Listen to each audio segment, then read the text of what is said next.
Pour moi, être réserviste, c'était pour pouvoir rendre au pays ce que j'ai reçu. On reçoit une éducation, on reçoit des soins. Mon emploi dans la réserve répondait à cette aspiration interne, intime, de pouvoir redonner et rendre à la nation ce qu'elle m'avait donné étant plus jeune.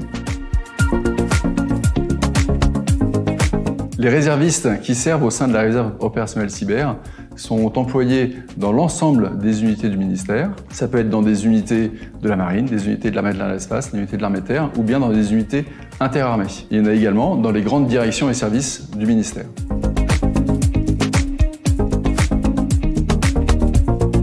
L'intérêt pour le ComCyber d'employer ces réservistes, c'est justement d'aller chercher dans le monde civil des talents, des compétences, et de pouvoir ainsi les employer directement.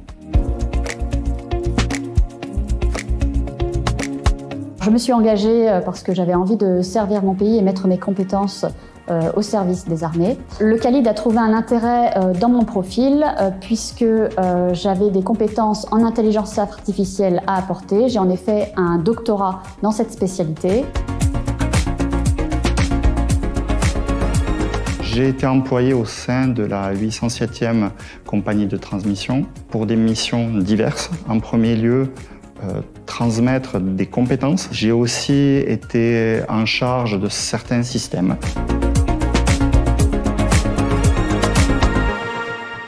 Une mission marquante, pas plus tard que l'été dernier, pour les Jeux Olympiques et Paralympiques. J'étais en service sur la base aérienne de Mont-de-Marsan pour participer à la supervision des systèmes d'information auprès du SOC.